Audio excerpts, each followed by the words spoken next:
investors, welcome to Stocks to Watch. I'm Ashley Barry, and today we're featuring Deep Sea Minerals Corp, trading on the Canadian Securities Exchange under the symbol SEAS. This interview is being disseminated on behalf of Deep Sea Minerals Corp. So, as the global race for critical minerals intensifies, U.S. policy has increasingly framed mineral independence as a matter of national security. And Deep Sea Minerals Corp is positioning itself at the forefront of this emerging sector. Joining us today is James Deckelman, CEO of Deep Sea Minerals Corp. He's going to discuss the company's strategy, regulatory outlook, and long-term vision. So without further ado, I'd like to welcome you, James, to Stocks to Watch. Thanks for joining us. Thank you, Ashley. Thank you so much. We're very excited to be here. Yes, and very excited to hear your story. And for our listeners and viewers who are not really familiar with the company, maybe you could just give a brief background on your mission and sort of your vision for the company. Sure, of course. Yeah, I wanted to start by providing a brief introduction to the company. As you had mentioned, we are a Canadian subsea mineral exploration and development company focused strictly on the supply of critical minerals to the United States. We are publicly traded, as you had mentioned, on the Canadian Securities Exchange, also the Frankfurt Exchange. We also trade over the counter. We are focused on critical minerals, specifically things such as manganese, nickel, copper, cobalt, and rare earths, which are increasingly important to defense systems, grid infrastructure, electronics, and AI supply chain. A market with enormous potential and one that we have positioned in at precisely the right time. The suite of minerals that we're interested in are particularly abundant in certain marine environments, offshore, in the form of what we call polymetallic nodules. So we are focused on this critical mineral suite in this form and as they occur in this environment. In terms of vision for the company, quite simply, my vision is to build a company that creates value and opportunity for all stakeholders through socially, environmentally responsible industry best practices, and in the interest of securing, again, a supply of critical minerals to the United States. And I really feel like investors are starting to really catch on and understand how important critical minerals are to the United States. Last year, President Trump signed an executive order declaring critical minerals a national security priority. He also established policies to really accelerate United States seabed critical mineral exploration and commercial recovery, which is fantastic for your company. So what's your take on the thinking behind this policy, and what does it really signal about the strategic importance of deep sea minerals? Before we continue, be sure to subscribe to our channel and ring the bell to get notified about our latest videos. Great question, Ashley. Thank you so much. Succinctly, there are three principal policy drivers. The first is defense, the second is electrification, and the third is the limitations of terrestrial sources of critical minerals in the face of rapidly increasing demand. Let's talk about defense first. There's been many actions that have been taken by the Trump administration, as you pointed out, since the April 2025 executive order. And all this is driven by two things. One is national security, and the other is military preparedness. And I think there's been really just a stark realization that many of the critical minerals that are essential to national defense are concentrated in the hands of China, which is a U.S. economic adversary. So there are a couple of minerals in particular, cobalt and manganese, that we'll touch on that are of critical importance. We'll talk about cobalt first, which is used, for example, in jet engines and missiles. And the situation there is that the Chinese essentially control the supply chain from resource to market. In fact, about 75% of the world's cobalt is sourced from Chinese owned and operated mines in Central Africa in the DRC. What's important, too, is that China also has most of the world's processing capacity. The other large producer, about 10% of the world's supply, comes from Indonesia, but a country that also has very strict export controls. So, very much a supply concentrated scenario as it relates to cobalt, largely in the hands of China. Manganese, for example, is also very important. It's used, for example, in aircraft coatings. And the situation with the U.S. is that we are 100% import reliant on other countries for manganese. So, some supply chain restrictions as it relates to two critical minerals. As it comes to electrification, again, sort of a renaissance happening in the US right now, and it's all about copper. Copper is the metal electrification. Copper, for example, among other critical minerals, is used widely for grid infrastructure, batteries, for example, EVs, and other technology. The demand, for example, driven by AI and data centers here in the US in particular, is now extremely high. To the extent that Amazon, for example, announced just recently an agreement with Rio Tinto to reopen a dormant copper mine to serve its data center in Arizona. So a large component of demand stemming from AI and data centers in the US.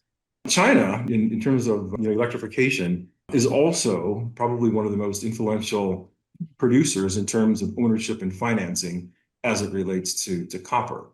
And what's happening on the supply side, too, from traditional sources, in the US, for example, Canada, Chile, is that much of the production there is either steady or has been declining in several years. Coincidentally, China produces copper from the DRC, again, with its supply restrictions as well as repeated supply interruptions.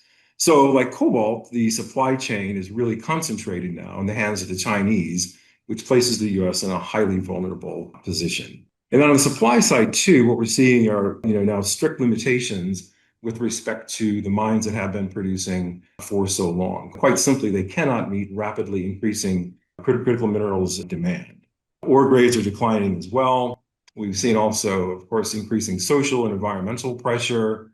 And again, much of the limitations are related to areas in which there are export controls, countries that are sanctioned, et cetera. Is it possible to bridge the gap with new mines, for example? Probably not. We saw a recent study that was published just a couple of weeks ago, suggesting that some 290 terrestrial mines would be required by 2040 to meet battery demand alone. A highly unlikely scenario. So the bottom line here is that there are a number of factors that are driving this policy change.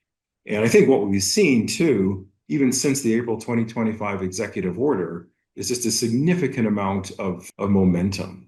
In the past 4 weeks alone, for example, the Commerce Secretary has been directed to negotiate access to processed critical minerals with foreign suppliers, even using trade leverage as required.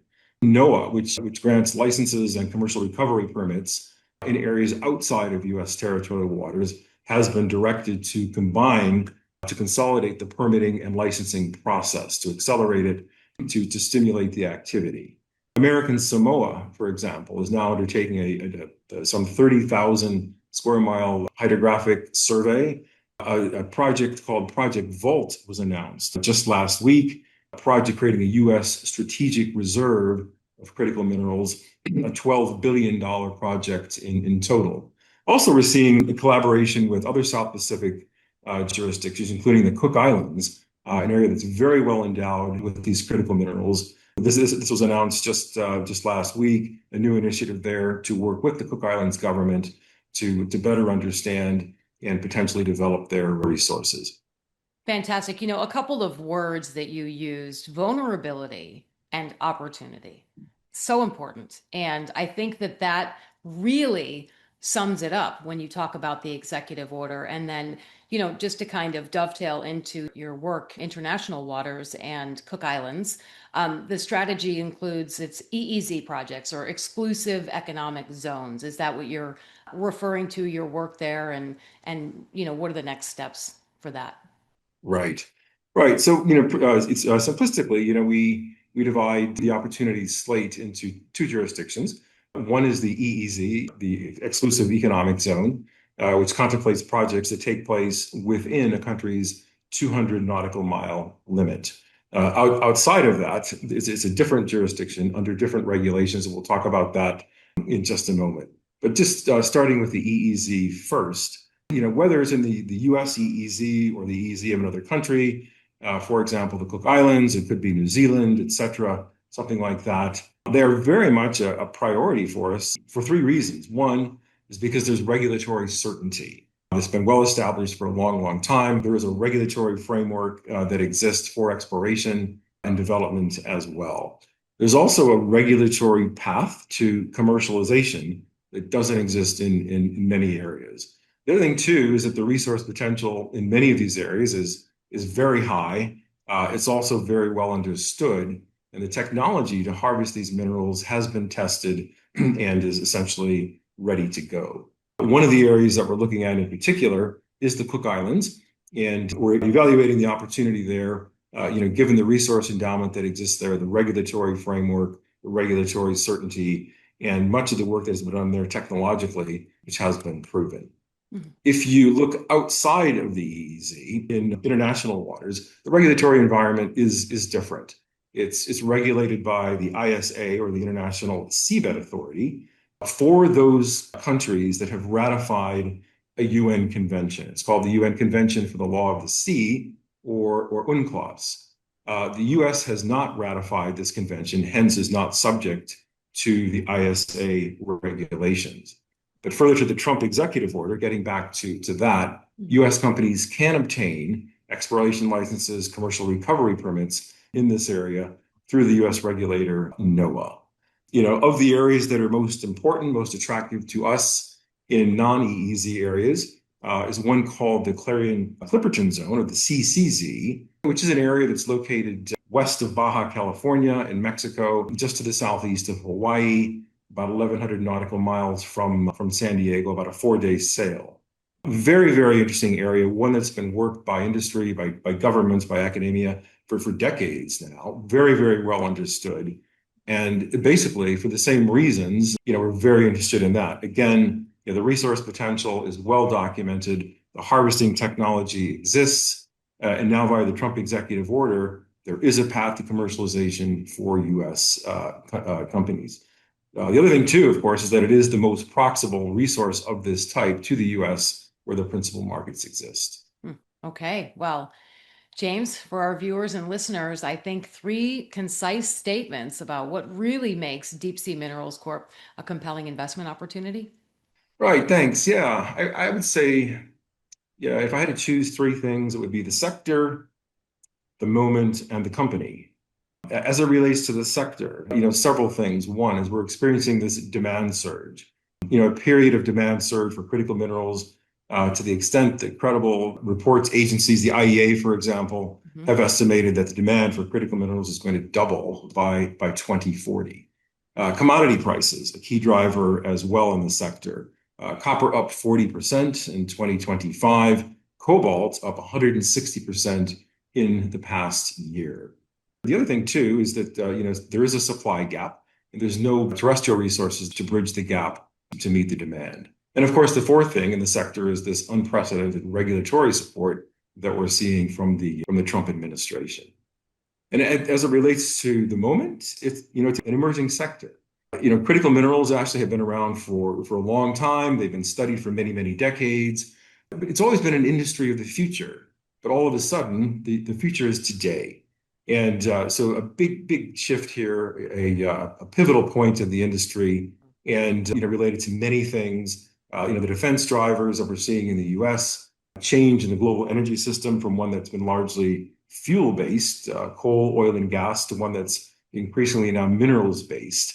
So in summary, very strong market drivers, strong commodity price drivers, and unprecedented regulatory support in the U.S. And as it relates to the company, we have a second mover advantage in this space as a publicly traded company. There's only one other publicly traded alternative for investors in the space. Through Deep Sea, you can access the sector now at a fraction of the cost of the sole alternative, and with a substantially greater upside. The other thing, too, is that coming in as a second mover, as a publicly traded company, we can lever the many, many decades of innovation and technology that our predecessors have developed before us, and we can benefit from all of that. Yeah, and I will just reinforce that as governments prioritize secure supply chains, as you said, for critical minerals and really national security infrastructure, companies operating in this strategic resource sector are really drawing increased investor attention. So Deep Sea Minerals Corp is obviously seeking to position itself within that evolving policy and resource development framework. And really interesting, James. Thank you so much for your perspective and your incredible knowledge around this. James Deckelman, CEO of Deep Sea Minerals Corp, trading again on the Canadian Securities Exchange under the symbol CES, and the OTCQB as DSEAF, and Frankfurt, as James mentioned at the top of the show, as X45. I'm Ashley Berry. This has been Stocks to Watch, and investors, please feel free to follow them and comment below.